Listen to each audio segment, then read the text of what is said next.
Good morning, good afternoon, good evening, and welcome to today's third and sadly final preparatory webinar for the third NEA Stakeholder Involvement Workshop, Optimization in Decision Making. It is now my pleasure to give the floor to the NEA Director General, William D. Magwood IV. Bill, the floor is yours. Thank you very much, Greg, and welcome.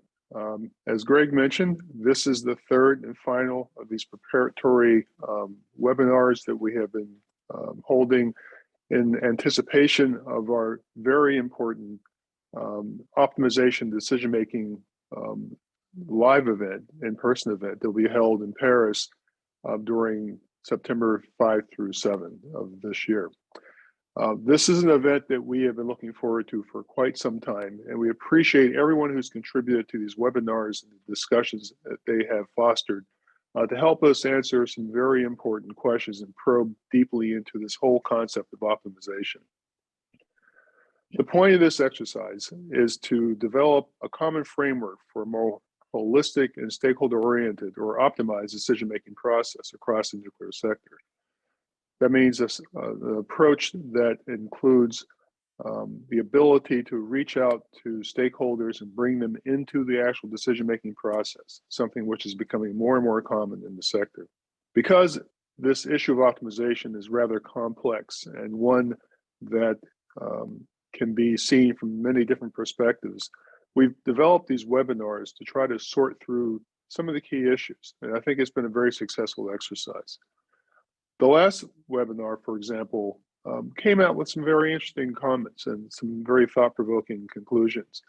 One of which was that successful involvement of stakeholders in the decision-making process may be more about the decision-making process itself than the outcomes. Very interesting observation. It recognizes that people care about how they are involved, as opposed to exactly what the outcome of the exercise is.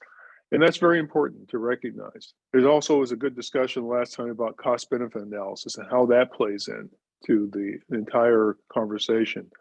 I think it came out that we saw cost-benefit analyses more as a risk communication tool than a way of reaching a conclusion. Commissioner Bond from the Nuclear Regulatory Authority in Japan gave a very impressive keynote where he highlighted several very important and very interesting observations based on experience in Japan from the Fukushima Daiichi nuclear power plant accident. One thing was recognizing that however smart individuals are, their expertise is ultimately limited, and therefore it makes sense to have a broad stakeholder involvement to capture all the thoughts in society. He also noted not everything is predictable or quantifiable, which is just a reality of the complex world we live in.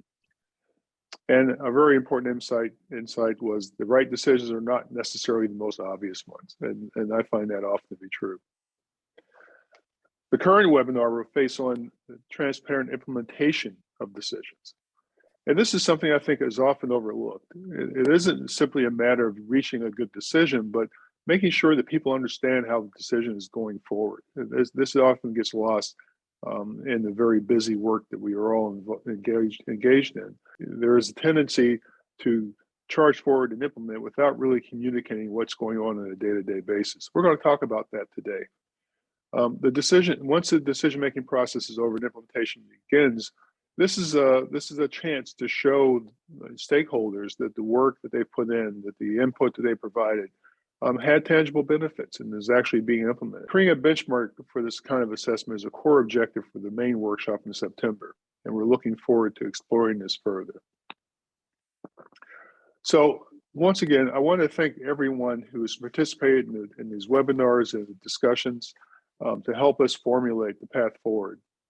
We're looking forward to hearing from many distinguished speakers over the course of this webinar, and to get more views and to share their views and expertise.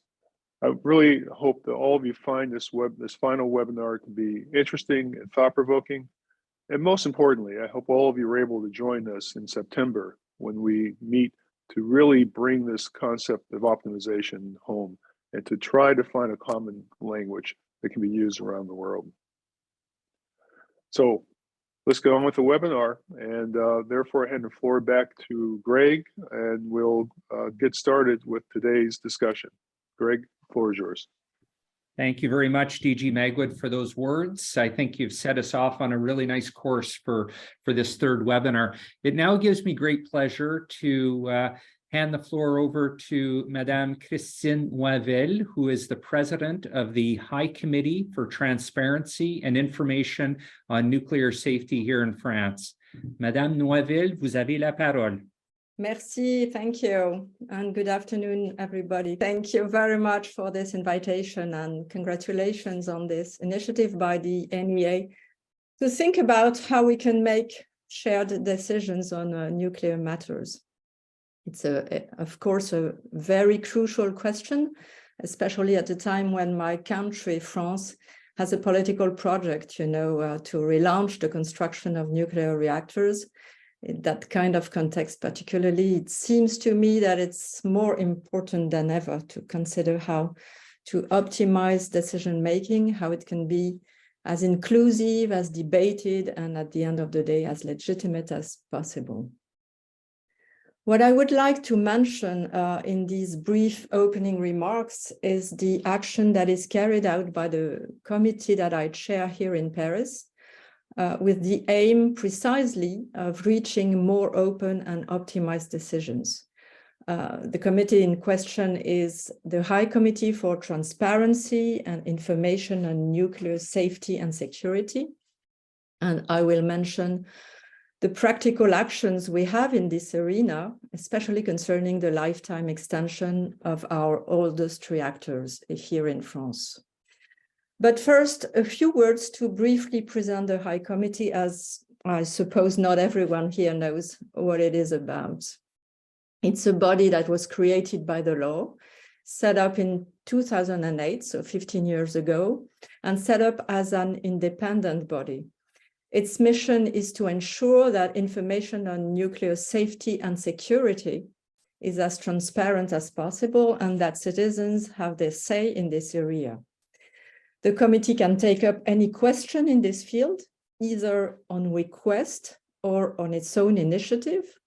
It meets periodically in plenary sessions, but also in working groups, and it issues opinions that are, of course, public, and you can see them on our websites.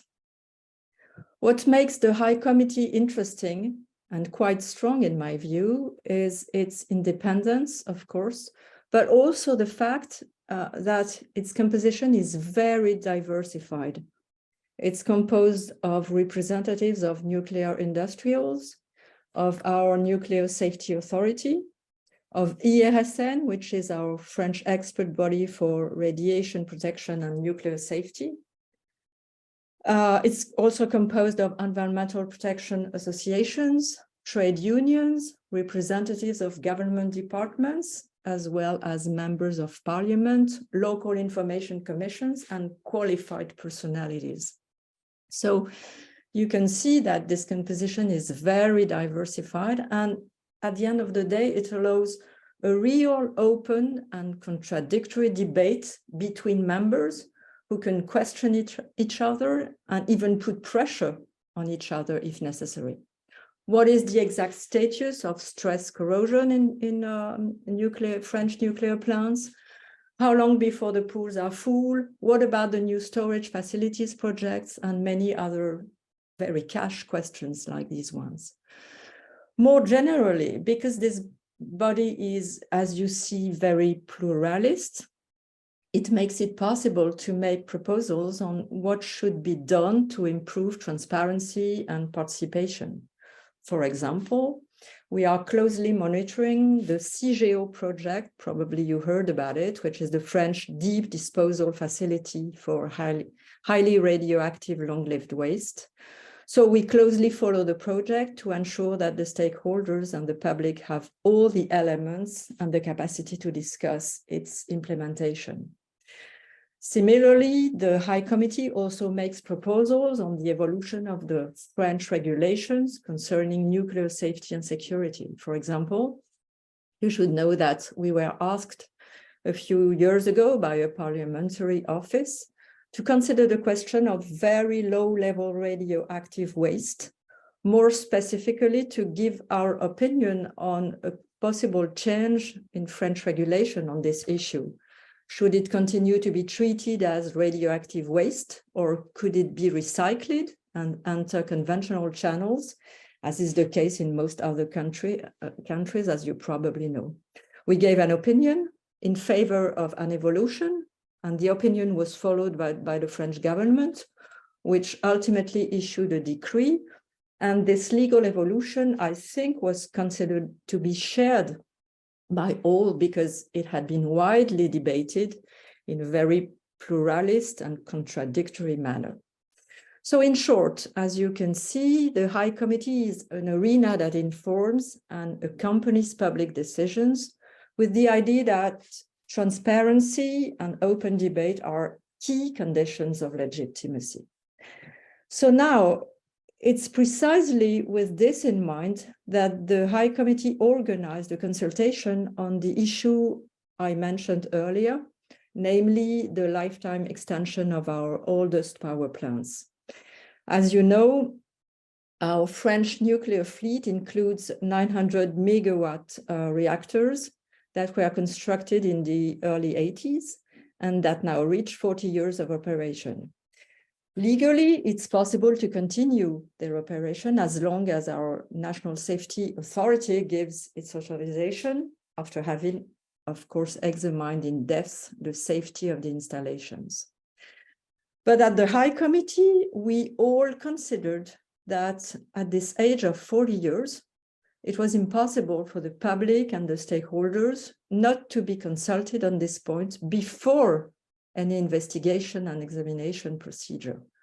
So they should be able to be in the loop, to ask questions, to get answers and make recommendations on what they consider important to continue operating the oldest reactors in complete safety and security.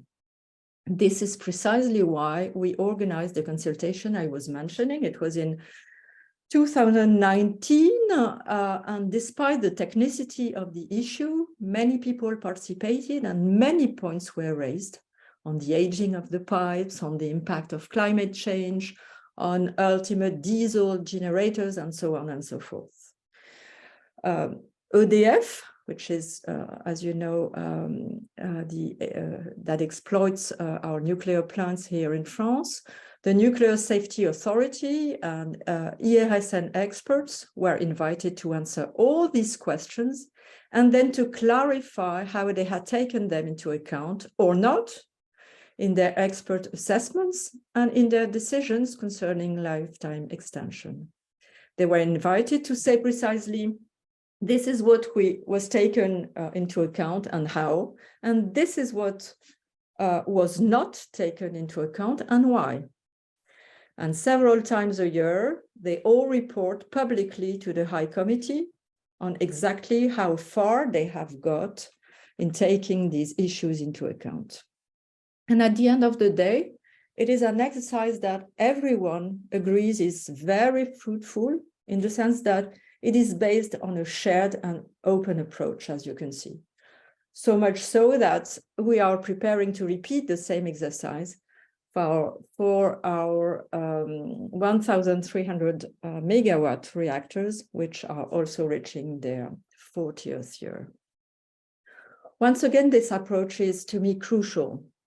As final words, I might say that it's the exact opposite of what is happening at this very moment in France. As you know, beyond the extension of existing reactors, our President Macron has announced his desire to build new reactors. This is a political announcement on which I do not have to comment, of course. But simply, as president of the High Committee, I deplore the fact that on the grounds that political decision has been announced and that it must be implemented quickly without wasting time, the public debate has been skipped, or more precisely, a debate has indeed been launched. But since everything is happening as if the decision has already been made and there's no going back, the public debate has aborted or is about to abort.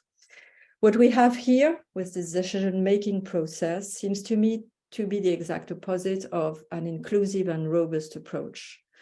In nuclear matters, there is certainly an important specificity of the decision because it's a long-term one, and we must therefore anticipate. But when anticipation is done to the detriment of participation, I doubt that it will lead to sustainable decisions.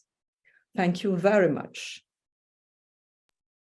Thank you very much, Madame Noiville. You've given us some very interesting insights and thoughts on openness and transparency as it relates to some of the more recent French nuclear examples. So thank you very much for that. We very much appreciate those words.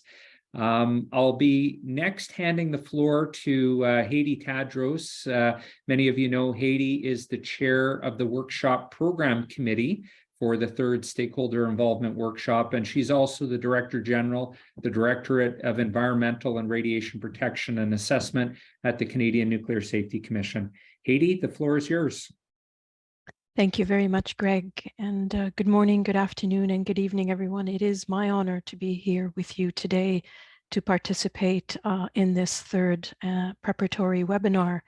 I also note the excellent words of Madame Noiville and DG Magwood in introducing today's session and the thought-provoking insights that Madame Noiville have given us with regards to examples in France. And I do recognize we have a question in our chat, and given the time that we have, I would welcome the opportunity to take this question back to Madame Noiville so that she can review it and provide an answer at a future time. So we will not be doing that live today, unfortunately. We'll move on to our session. So with that, I'd like to again invite you to this third and final preparatory webinar as we prepare for the master show, if you will, during September, the 5th to the 7th of September. As DG Magwood indicated, will be our third stakeholder involvement workshop on optimizing decision making. And on behalf of the program committee, I'd like to just provide you with a brief introduction on our design of these preparatory webinars and on the workshop going forward. And want to thank you all for yet again joining us for today. So as was mentioned, we are sort of culminating all this information with regards to the workshop that will be held in September in person in Paris. And I sincerely hope to see each and every one of you there in person to provide further insights on this very important topic. With regards to the objective of the workshop overall, we really have designed three main objectives, and you've heard a little bit about it with DG Magwood, but I'll go into a little bit more detail. So the first objective of the workshop in September will be to improve the common and practical understanding of what optimization and decision-making means. And to do that, we prepared these three preparatory webinars to get insights as we document how we go forward. And going forward is the second objective, identifying and developing a foundational multidimensional framework for all member states to use in support of an optimized process for decision-making across the nuclear sector.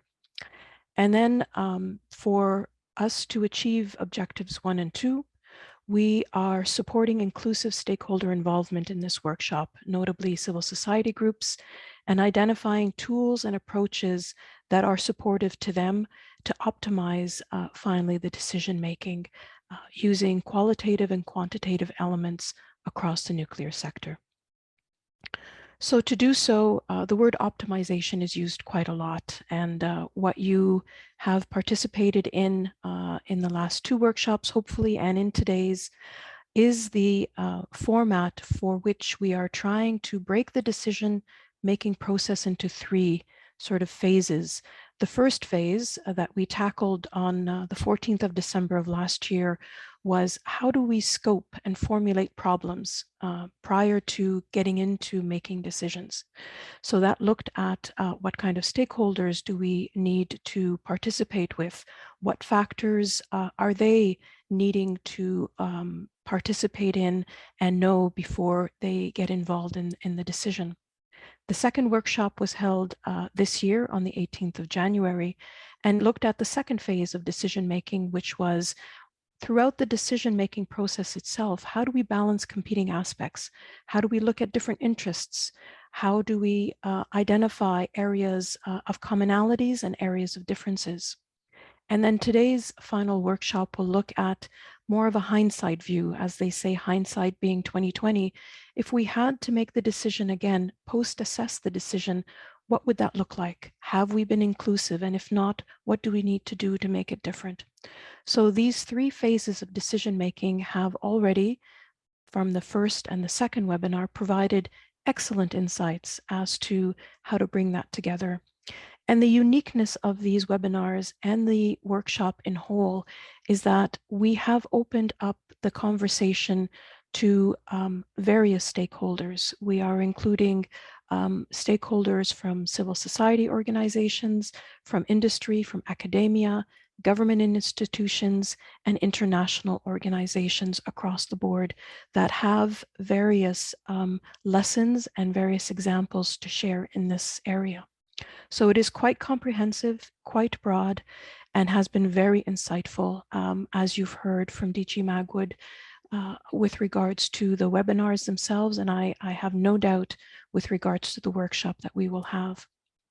So finally, I would like to take note that the insights that you have participated in from the webinars will be used to draft a short analysis piece that will be brought forward into the workshop.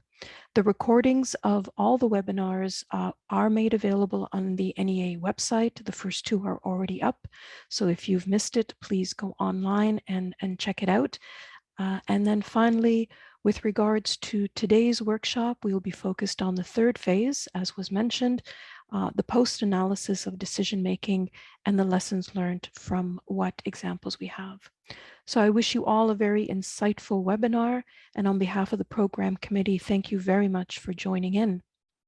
So our first speaker, our first keynote speaker is Madame Anna Cantera.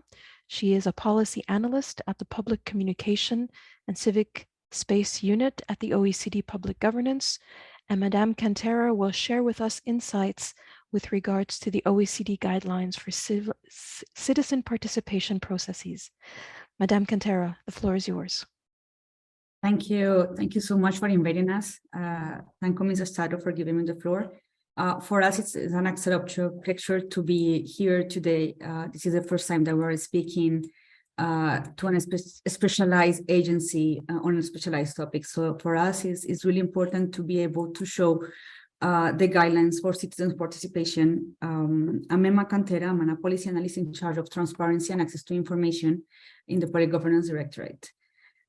Next, please. I think that what is more important for us and for everybody is to understand the difference that we make between citizens and stakeholder participation, because we include all the ways in which stakeholders can be involved in the policy cycle, in service design and delivery, and also the difference that we make with stakeholders and citizens.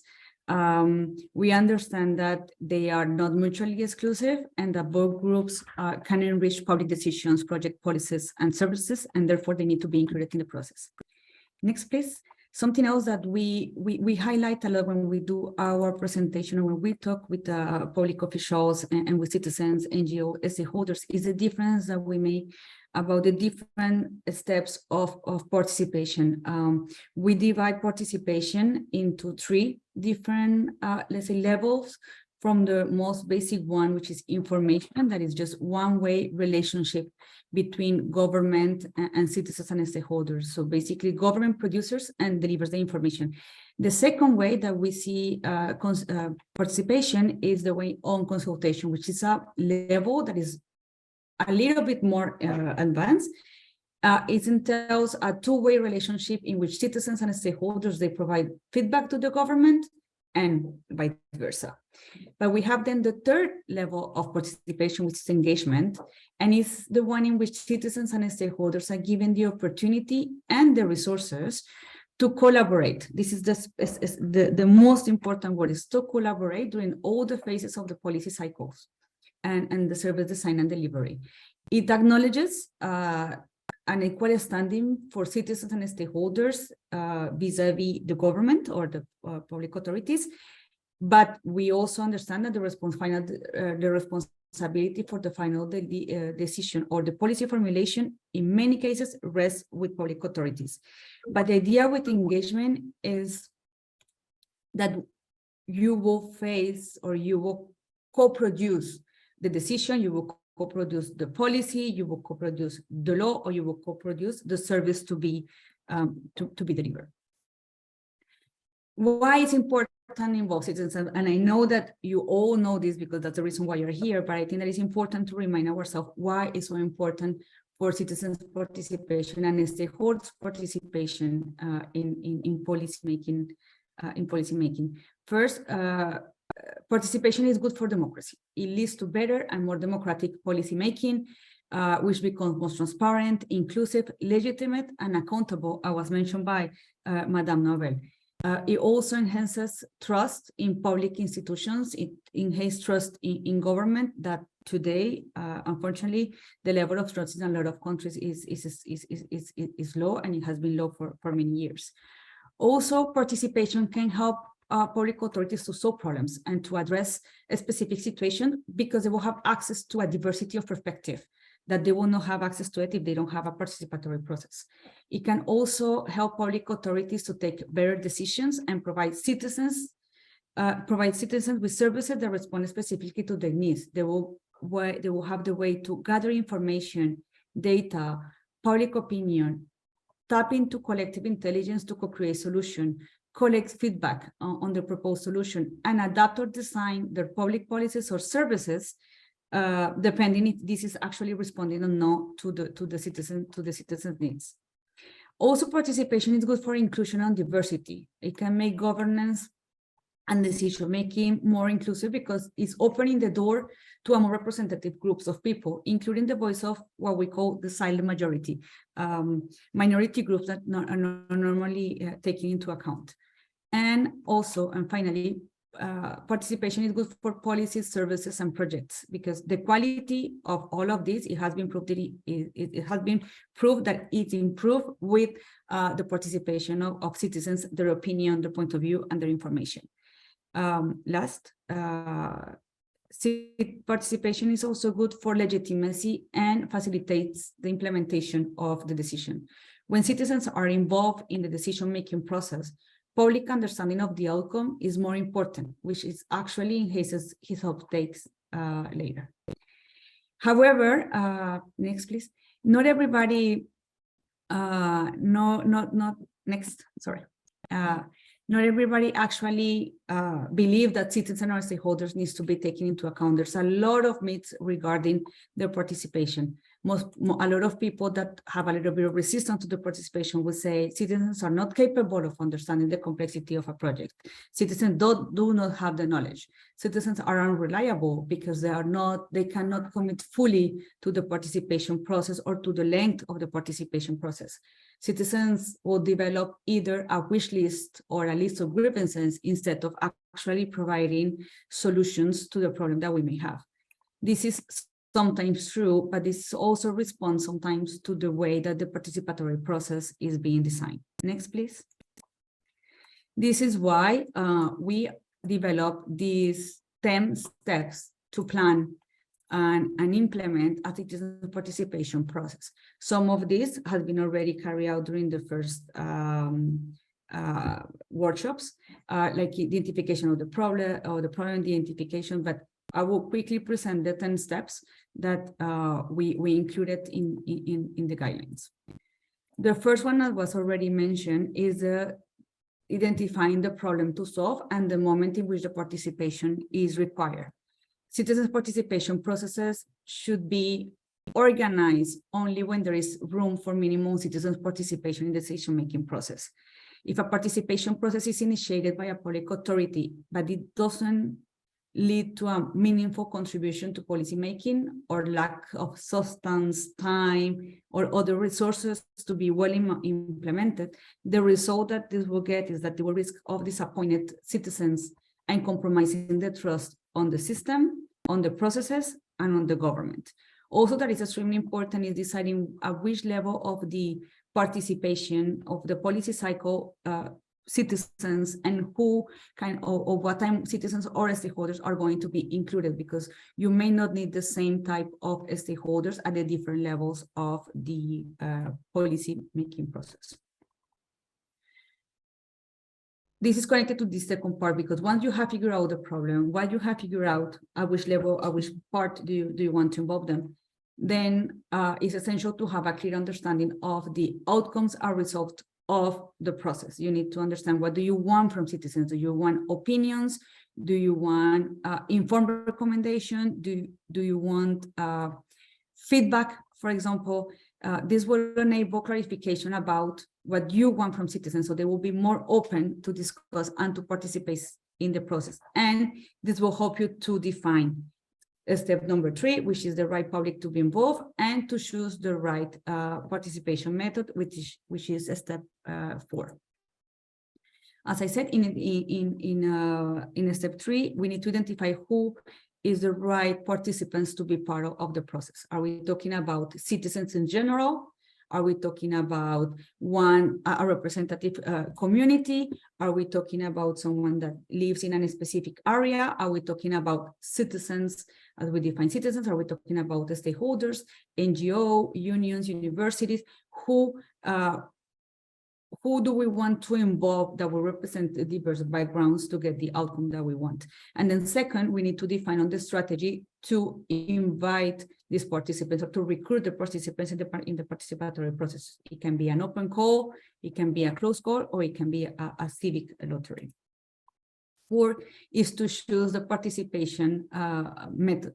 There are many different methods that can be used to engage citizens in any given context, and new methods are continually being developed and implemented, in which we have 8 of them here. And as I said, these methods are evolving with new technologies, with new ways of approaching citizens, and they are used. You have, for example, open meetings, you have civic monitoring, you have participatory budgeting, and important is to define which one will be the best and in a specific period of time. Next, please.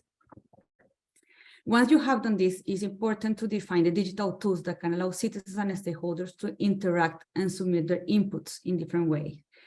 Selecting the right tool will depend on the citizen participation method that you have decided, on who is involved, on the expected output, and to the available resources. Digital tools can allow citizens and stakeholders to interact and submit their inputs in different ways. They can be informed, they can propose new projects, they can deliberate to agree or share some of the decisions, they can vote on suggested ideas on projects, or they can prioritize the potential options. They can also draft. So it's really important to choose the right digital tools. However, it's important to keep in mind the existing digital divide. Societies can be divided into people who do and people who do not have access to or the capability to use digital technologies. So when possible, digital tools should be implemented alongside in-person methods. It's good that there's a mix of both of them, because this will increase inclusion and bridge the digital divide. Also, using digital tools requires some resources. You not only will have the cost, but sometimes public institutions, governments, they do not have the needed resources or the capacities in order to implement the digital tools. Also, you need to be sure of the digital choice that you want to make. It needs to be sure that what is selected is transparent and can be used to hold the government accountable. Next, please. Something that is extremely important is communicating about the process. Someone once said something that is not communicated, it doesn't exist. If you don't promote what you're doing, if you don't have a good communication, then the process will not succeed. having a communication that is of high quality can help at every stage of the process, from recruiting the right citizens to ensure the transparency of the process, and to also extend and explain the benefits of the process, and then what are we learning about this process. When communicating about a participatory process, it's also extremely important to distinguish the communication that I'm going to use depending on who is participating and when in the process.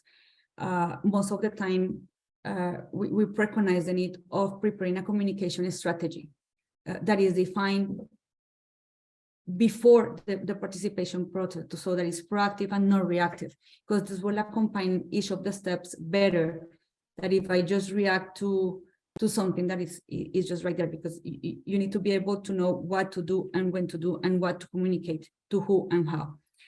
Also, you need to consider which channels are more appropriate to reach a specific audience.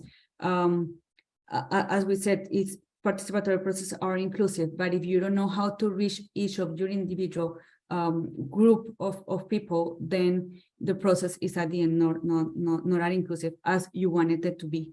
And then fourth, and extremely important, because we are talking about the stakeholder, we're talking about citizens, we're talking about, even if you can involve some experts, you want to be as open as an inclusive as you want. So you need to promote the use of plain language and avoid technical jargon. Sometimes when we are technicians, we try always to talk about in our own words. And when we have people that are participating that are not used to this kind of language, then they get lost and they lose interest in the process. Finally, when implementing a participatory process, this is something that was mentioned by Madame Novel in her intervention. There are 5 tips that needs to be taken into consideration. You need to prepare and put in place an adequate timeline. It should be proper time needs to be given to a participatory process, and also defining how much time will take each of the steps. You need to identify the right resources needed for the participatory process. You need to do this before, because sometimes most of the processes, they also fail in the implementation because you realize that you needed more resources than the one that you planned, or you think that one thing will not cost a lot of money when it actually does. And if you don't take this into account, the process will fail. It will not reach the end. It will fail in implementation. You need also to ensure that individuals with the specific needs have the possibility of participating in the process by providing equal access, even if it's by providing information, by giving them the possibility of entering a room if you're doing a town hall meeting. So you need to think about all those citizens that needs special needs that have special needs and to participate in the process. You also need to partner with non-governmental institutions, because this can help you to implement and to communicate the process. And the last one is to think as a citizen. You need to put yourself in the shoes of the target public to understand how and why they are intervening in a process. The 8th step is using input and providing feedback. It's extremely important to get back to participants and the broader public about the results of the participatory process. Participants should know which of the recommendations is being taken into account and why some of them may not be used. This will increase the transparency and accountability of the process and will contribute to building an open government culture. It is extremely important to close the feedback loop, which refers in the efforts taken by the authorities to get back to the participants about the status of their inputs and ultimate of the outcome of the participation. If this is not done, if the feedback loop is not closed, authorities risk of discouraging people from participating in another time and will potentially diminishing the benefits of the participation, for example, trust, efficacy, legitimacy, or even uptake of the decision. Next, please. Something that is extremely important, especially for the future, is to evaluate the participation process that has been carried out. This allows to measure the quality and the neutrality of the participatory process. This can increase trust and legitimacy. The evaluation also creates an opportunity to learn by providing evidence and learn also the public authorities, the practitioners, the decisioners, and citizens and stakeholders that participate in the process to understand, for example, what went well and what did not went well. It also gives us the basis for interaction and improvement for the design of future participatory processes. Next. Finally, as part of an open government, citizen participation requires a change of behavior and mindset. We have been talking about citizen participation for a long time, but I think that right now it's when you actually see that the two parts of governments and stakeholders and citizens are actually understanding what it means to be part of it, because this will involve changes in individuals and institutional values, on skills, on beliefs, on norms of conduct, on expectations. There's a lot of resistance still by some public officials and by citizens because they are just afraid of being open or putting them out there to discuss a topic. But we can really see that there's more and more this willingness to involve citizens and stakeholders to be part of the decision-making process, even in an area so complex as the one that we have today, the nuclear part. So I think that this is something that is growing more and more, and we are moving to this culture of participation, to understanding what are the stakes and why do we need to involve them more and more, and how this will create more sustainable policies and the decision-making process is more inclusive and transparent. Thank you, and happy to answer any question that you may have. Thank you very much. That was wonderful insight. Thank you. Greatly appreciate that. As we look to decision-making process, it's clear that embedded in that decision-making process are these wonderful insights on participation process and how do we cover the steps. I do note that we do have a few minutes to take questions, and thank you to everyone who's participated in putting their questions in the chat. So we'll go through them. We have time, I hope, to answer all. So a question, Ms. Cantera. The first one is, what is the strategy for interaction between all of these stakeholders? What is the mechanism? I think this goes back to the original citizens and stakeholders. So the question really is focused on what have you noted, or from your experience, the interaction between the stakeholders that you've seen?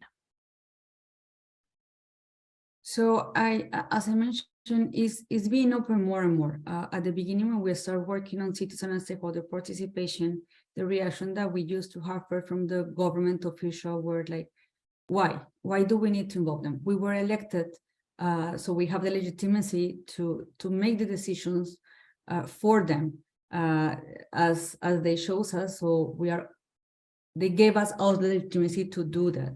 What we have seen now is that most government officials are understanding that they cannot do it on their own, that citizens and stakeholders, they can provide some insights that are important as part of the decision-making process. Sometimes it can be, let's say, difficult, the interaction, because it's government officials are afraid of just being criticized by these sides. So this is why it needs to be several steps. You need to bring them once, seconds, to create also a good relationship between all those that are intervening and are part of the process.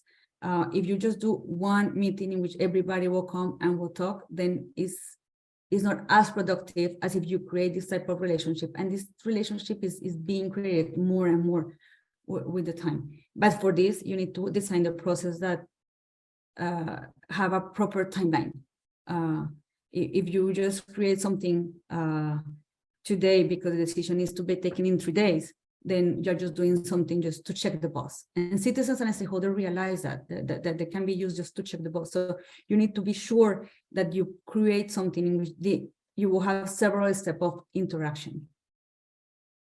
Thank you. And perhaps to give you a bit more time maybe to digest the questions, we'll keep them in the chat as we go through the next presentation for you, to maybe to look at them again and see if you wanted to type anything specific with regards to the questions asked, because I know we feel that we're stretched for time. The next question really speaks to your point about inclusion of the silent majority. And the question here is inclusion of the silent majority not mostly used to override legitimate concerns from knowledgeable minorities in society? And there is an example provided there that I can ask you to look at.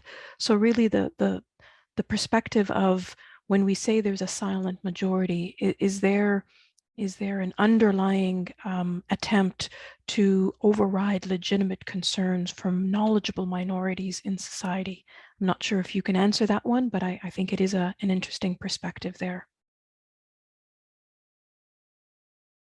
When we mention this silent majority, it's because we all talk about minorities. Then when we put all together all these small minorities and they share the concern, then it becomes a large majority that sometimes we don't take into account. If we take only a few minorities, so for example, if we only take the point of view of women and we don't take into account the point of view of the others, then yes, it's just a minority. But what we say is that we just bring everybody inside. We slightly move a little bit from just talking about the experience or the comments of a few experts or a few government officials or a few lobbying entities, and we move to those that are not that connected to these areas. So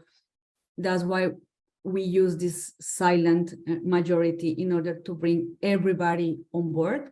As I mentioned, you need to decide at which point of the policy cycle you decide to bring who at some point. For example, you can bring some type of citizens or stakeholders at the definition of the needs of the problem, but not necessarily these are the same that are going to be part of the implementation, and they just can come back in the evaluation of the policy or of the project. So it's to decide when do you want, but it is not being used to delegitimize the idea of others, because that's the reason of what we say an engagement. And the engagement is when all the parties take into account the point of view of everybody and they reach a consensus, because this is the most important part, the consensus, without saying that one majority or a minority will delegitimize their decision taken. Thank you. Thank you for your thoughts on that. As you can appreciate, it is a very sort of complex situation. And I think we're getting at the heart of not only the decision-making process and optimizing points and factors in the decision-making process. I suspect through this conversation, we're going to start more and more realizing we're honing in on that participation process and the steps that you've identified. How are they coming across? Are they inclusive? Do they cover the length of it? So I do want to thank one of our participants for adding in the guidelines. There is a link directly in the Q's and A's function. So thank you very much for doing that. I think that's very helpful.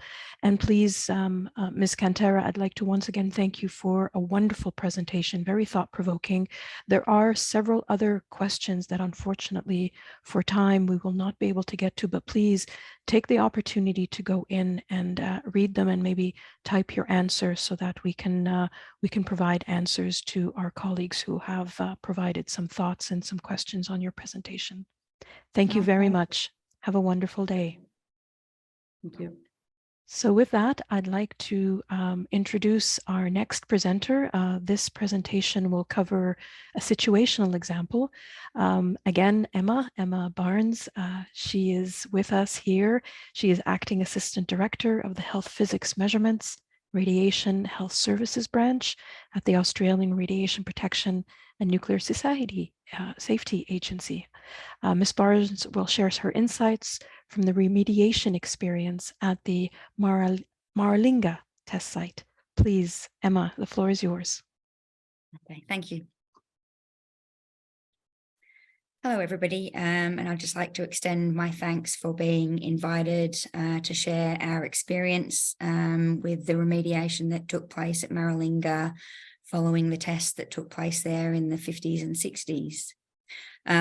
This presentation will go very briefly into some of the tests that occurred there, just by way of a background for the audience. I wasn't too sure how much knowledge there was broadly about what happened over there.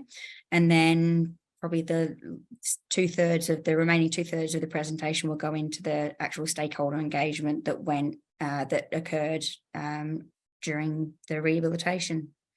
The first tests that occurred in Australia were Operation Hurricane and Operation Mosaic, and they were undertaken at the Montebello Islands off the northwestern coast of Western Australia.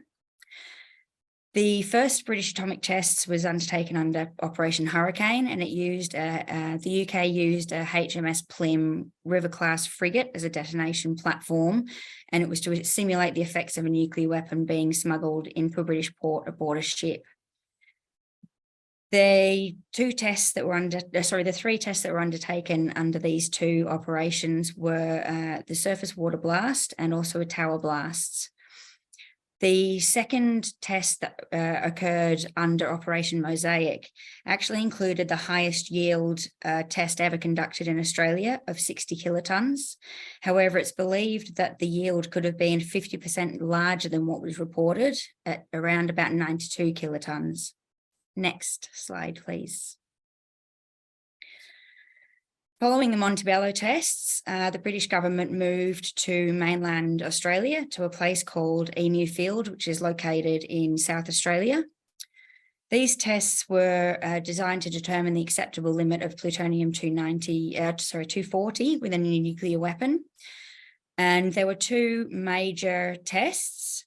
But there were also, the tests at Emu Field also started with the first of the minor trials that were used to test neutron initiators. And a code name for these minor trials was kittens. Next slide, thank you. So following the tests at Emu Field, the British government were keen to find a more permanent location for British nuclear tests, and they decided on a location called Maralinga, which again was within the state of South Australia in the southern half of Australia. And throughout the mid to late 50s and into the early 60s, there were two major operations undertaken at Maralinga: Operation Buffalo, which consisted of 4 tests, and Operation Antler, which consisted of 3 tests. These tests were a mix of tower, ground level, free fall airburst, and balloon airburst detonations. As mentioned prior, they began the work on minor trials initially at Emu Field, but these continued and were a lot more substantial and many more in number when they were carried out at Maralinga.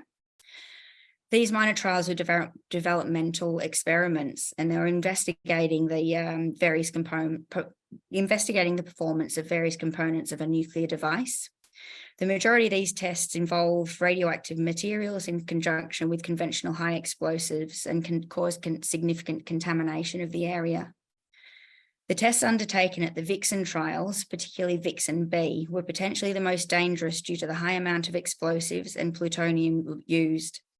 These series of tests explosively dispersed 22 kilograms of plutonium from the Taranaki major trial test site. I'm not too sure how clear this map will be, but it just gives you an indication of the locations of the major and minor trials that were undertaken at Maralinga, and quite a few of the minor trials were actually co-located at the major trial sites. So the tests and experiments from the British government ended in 1963. Following the end of the testing, the British government made a number of attempts to clean up the sites at Maralinga. The first 2 attempts, Operation Cleanup and Operation Hercules, had the single objective of allowing continuing military access to the sites without health physics supervision. So the only aim was to remove the major hazards. The final attempt, Operation Brumby, had a different criteria and was focused only on allowing access to the area for future pastoral uses, and inhalation hazards to stockmen were the only considerations. It did not address the plutonium contamination and assumed the soil mixing techniques would reduce all radiological hazards. It was also assumed that rapid revegetation of the area would occur within a few years following the ends of the tests.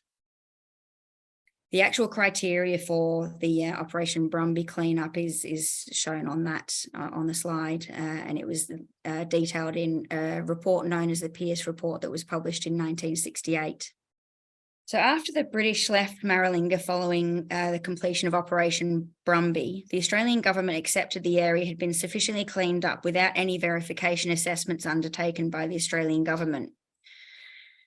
During the 1970s, there was a considerable increase in concern from all aspects of the Australian community, including members of the public, ex-servicemen, journalists and members of parliament in regards to the tests undertaken at Maralinga, and a number of reports were written, culminating in the Kerr Report, which was published in 1984. This report questions the finding of a report number 9 written by the Australian Ionising Radiation Advisory Council, included that there was need for a comprehensive public account of the consequences of the British nuclear tests on Australians and their environment. The ARIC report number 9 was focused on the identification of potential harmful effects of test fallout on site personnel and the Australian public, and it assumed that all information available from the British was both accurate and complete. Following the publication of the Kerr Report, the Australian government established the Australian Royal Commission into the British nuclear tests in Australia, and this was published as or known as the McClelland Report. There were 7 recommendations that resulted from the Royal Commission. 4 of the 7 were directed at the rehabilitation of Maralinga and Emu test sites and at compensation for the traditional owners. Recommendation 3 stated that Maralinga and Emu should be cleaned up so that they were fit for unrestricted habitation by the Aboriginal traditional owners. Recommendation 4 was that a Maralinga Commission comprising representatives of Maralinga Jarracha, the traditional owners, and the UK, Australian, South Australian governments should be established to determine cleanup operations and implement the cleanup. Recommendation 6, all cleanup costs should be borne by the British government. Recommendation 7, the traditional owners should be compensated for loss of access to the test site land since the beginning of the test program. The compensation should be way of the technology and services which Aboriginal people regard necessary to re-establish their relationship with the land. Following the recommendations of the Royal Commission, the Australian government established the Technical Assessment Group, known as TAG, and the Maralinga Consultative Group. These groups were primary stakeholder engagement pathways that would advise the rehabilitation at Maralinga. The Technical Assessment Group was developed and comprised of 2 Australian scientists, 2 British scientists, and American scientists. The role of the Technical Assessment Group in the outset was to understand the issues that were left behind following the tests and the attempted cleanups. So that was to determine the nature of the hazard that remained, including external dose, inhalation, and particles, characterize the contamination through field and laboratory studies, including particle size distribution, dust loadings, radionuclides present, solubilities, and chemical properties, the effects on the environment, so the uptake by plants and animals, and the spatial extent of the contamination via aerial and ground-based surveys.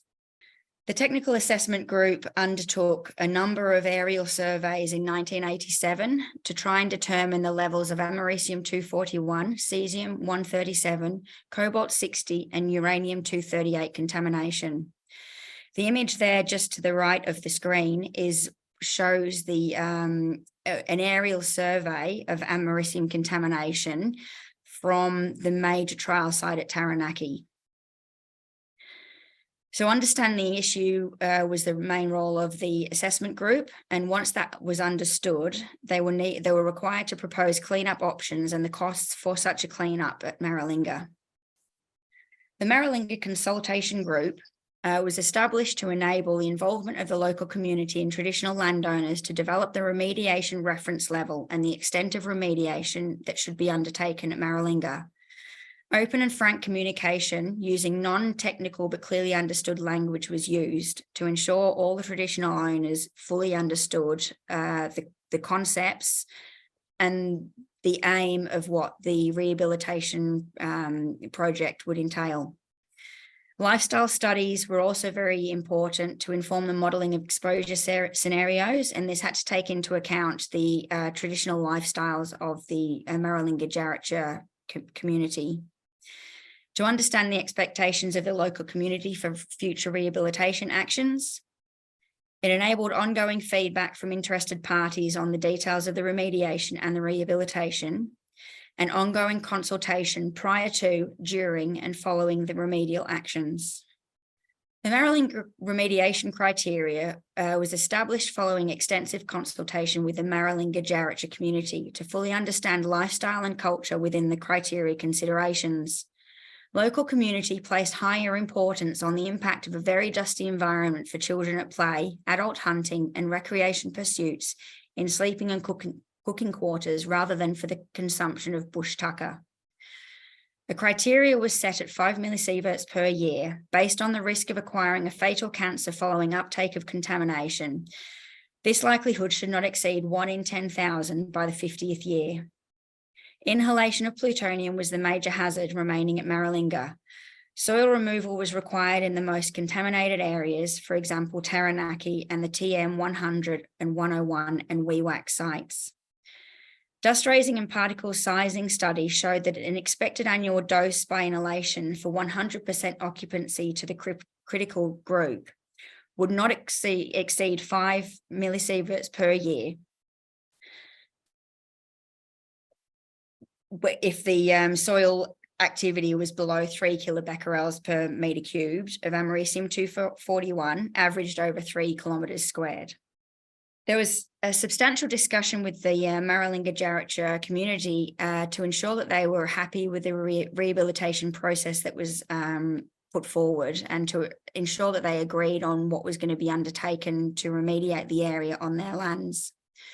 The Maralinga-Jarrattja wanted to avoid a complete removal of vegetation and soil due to the environmental damage. As such, they requested that only the highest levels of contamination were to be treated by soil removal at the Taranaki, WEWAC, TM 100 and 101 sites. They also accepted that the 120 kilometre square area around the Taranaki Vixen B test site was contaminated to the extent that it may exceed the 5 millisieverts per year criterion for 100% occupancy. It was also therefore agreed that the 120 kilometre square area around Taranaki will remain restricted for permanent habitation and marked at close intervals with signs in their local language to indicate that the area was suitable for hunting and but not for camping. The image there on the slide actually shows those signs that were erected around this area. And the first infogram and cuckoo palia is just to say, yes, you're allowed to hunt in this area. And the second one is to say no camping. There were a number of post-remediation, rehabilitation and consultations that took place following the cleanup project. The Maralinga site was maintained by on-site caretaker since the end of the project. So that was from 2003 onwards. And this caretaker is implied directly by the Maralinga-Jarrattja people. The Maralinga Land and Environment Management Plan was put in place, and it was implemented by the Maralinga Land and Environment Management Committee. The membership of this committee includes the Commonwealth Government, the South Australian Government, Maralinga-Jarrattja representatives, and others by invitation. A tourism business is also now in place out at Maralinga, and that is managed by the Maralinga-Jarrattja people themselves. The Maralinga Land and Environment Management Plan provides institutional management responsible for the oversight and implementation of the plan, records management related to the site, maintenance of hazard reduction measures, radiological safety assessment, conservation management, revegetation of soil removal areas, auditing to ensure compliance with the plan, and contingency planning to monitor and manage unanticipated events. The next few slides will talk about the radiological safety assessments and the monitoring that myself and my group at IPANZA do, and the continuing consultations that take place in that field. So every 3 years, measurements, a monitoring trip is undertaken every 3 years, and the measurements are done at 3 locations in the remnant plumes. The results obtained are compared with previous measurements, and the results are reported directly to the Maralinga Land and Environment Management Committee. A review of safety measures, radiation safety measures, will occur if the committee becomes aware of any failure of the remediation controls, or there are any significant proposed or observed changes in land use, or in 2035. The review will incorporate up-to-date information and reassess the tag dose estimates, the clearance criteria developed by MARTAC, and the radiation safety measures implemented during the Maralinga Rehabilitation Project. The image just shows some of our field gamma spectrometry capabilities that are undertaken at the 3-yearly monitoring trips. There is a requirement to continue stakeholder engagement by ARPANSA. And at the moment, ARPANSA provides radiological advice to the Maralinga Land Environment Management Committee.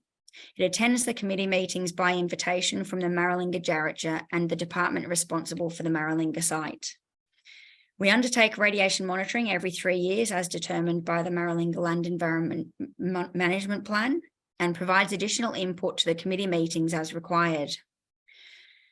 In the future, we will be continuing regular monitoring visits, even if radiological risk reduces. This will provide an independent assessment and increase public confidence in the condition of the site. Commence additional on-site visits to Maralinga between the monitoring trips. This is to increase interaction with traditional owners, and will also increase knowledge transfer of the test sites and their radiological condition to the Maralinga Jarratja community in cooperation with Oak Valley Rangers. It's also been proposed that Maralinga would be designated the Maralinga test site would be designated an Indigenous protected area. The importance of continuing future engagement with the Maralinga Jarratja people is to ensure a misinformation doesn't creep into the history of the site. In the past, once the caretakers took control of the site, it was managed quite well. But then after a few years, a number of situations of misinformation were communicated to the traditional owners, which increased their misunderstanding and fear of utilizing the site. So it was viewed that it was very much as something that we needed to continue, even outside of just the 3-year visits for the monitoring. So it's very important to continue stakeholder engagement after the remediation was completed at Maralinga. As I said, that the reason for this is to counter misinformation, and it provides continuing knowledges of the sites, provides continuing trust between the stakeholders. It also provides just one source of truth, avoiding miscommunication, misunderstanding if information is distributed by second, third, or fourth parties. It also continues to provide a reliable source of information in regard to the radiological safety queries of the site, and continues regular appreciation of the traditional owner's lifestyle, culture, and beliefs. And that is my presentation. Thank you. That is wonderful. Thank you so much for sharing that experience with us. It's amazing to be able to look back on a time in history where so much damage has been done to both the environment and to the local peoples, and to get a good understanding of, in today's norms and today's standards, how do we address this? And what I'd like to do is there's a really interesting, a couple of very interesting questions in the chat or in the Q's and A's that we'd like to get to, but I'll take the last one first, given that it does speak to a lot of the science that we currently use in this area, and I suspect you'll probably be a very good position to answer it for us. So it's a question that deals with the remediation criteria of 5 millisieverts per year.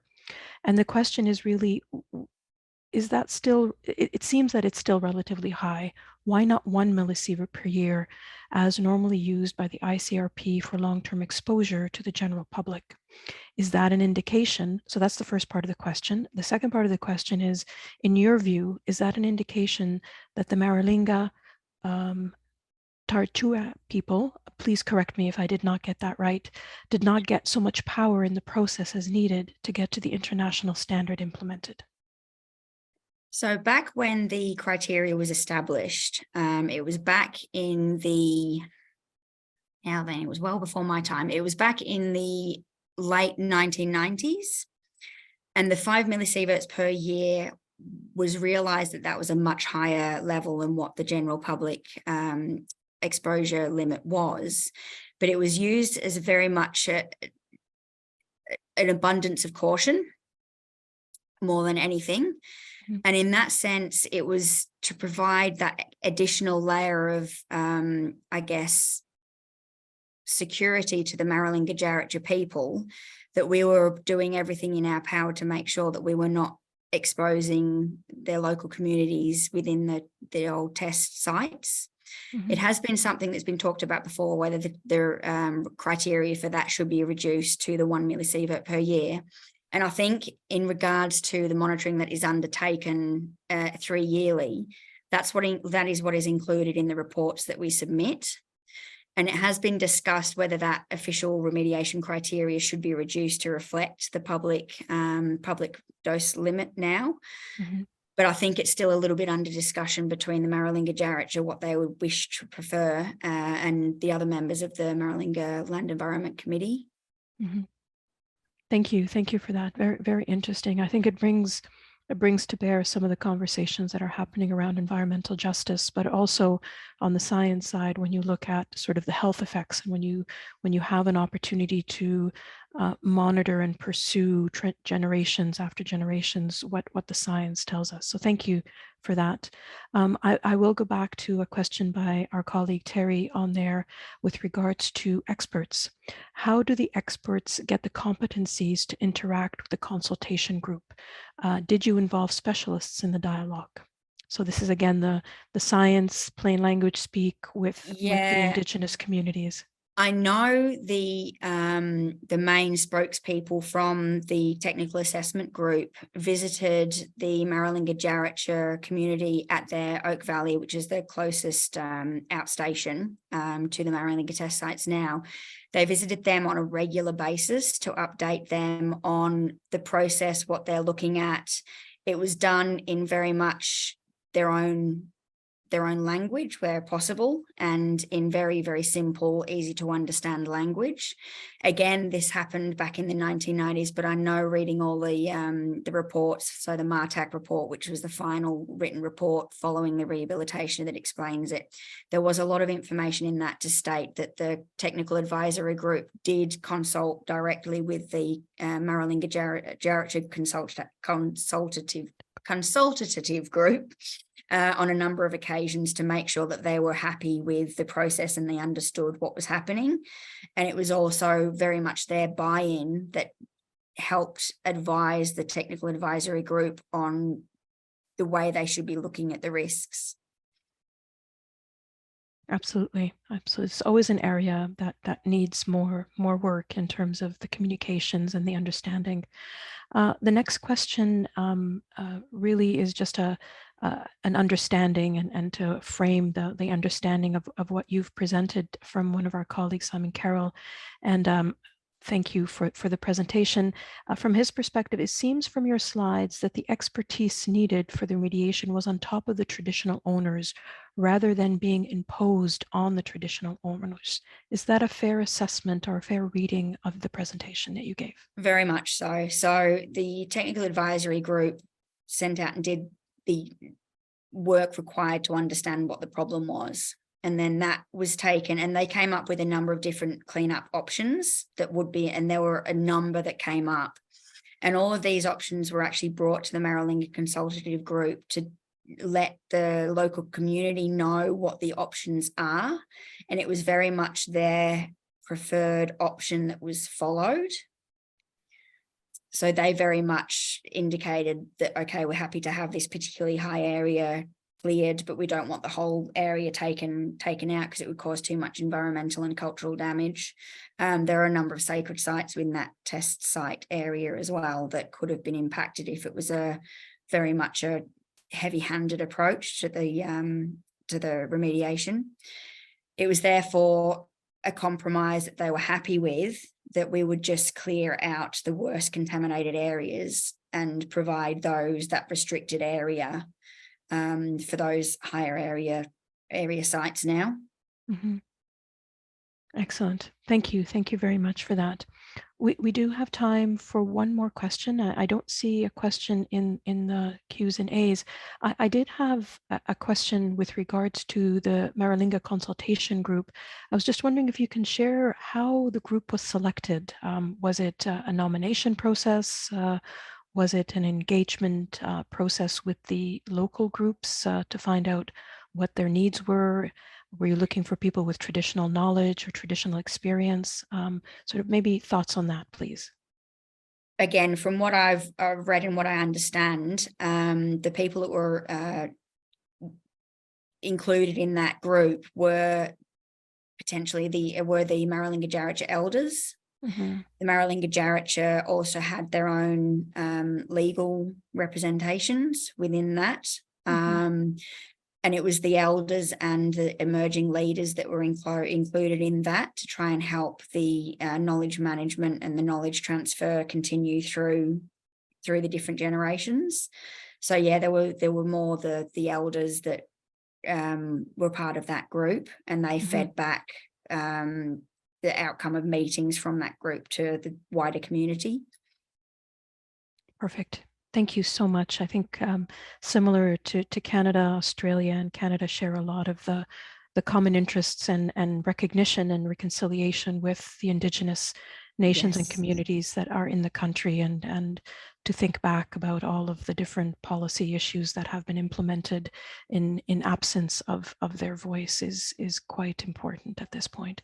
Thank you so very much for sharing your experience and for giving us a great example of how the remediation was done, but also the thought-provoking ideas of how to participate with communities and your example. Much appreciated. Thank you. No problem. Thank you very much. So this brings us to the end of our sort of presentation part of our webinar. And just one final plug for our workshop. The workshop is from the 5th to the 7th of September. Greatly appreciate all of your participation thus far, and looking forward to seeing you all in person for that final workshop. And lastly, just a reminder that the webinars will be posted on the NEA website. The first two already are there, and this last one will be posted shortly. So with that, I wish you a wonderful rest of day if you will not be joining us. And if you are, thank you, and looking forward to seeing you soon. And thank you for 3 very successful webinars. See you then. Bye-bye. Thank you very much, Haiti. On behalf of the Secretariat, thanks to you, DG Magwood, for the introductory remarks, Madame Noiville, and our 2 speakers, Ms. Cantera and Ms. Barnes, for some very thought-provoking discussions. Once again, just to remind, and Haiti's already mentioned it, we strongly encourage consideration for participation at the main workshop that'll take place on the 5th to the 7th of September here in Paris. And as Haiti mentioned, information will be provided on the NEA website, as well as through Twitter and other feeds, and that not only on the contents of the webinar, but also in preparation for the upcoming workshop. So thank you very much for your excellent participation today, and have a good rest of the day.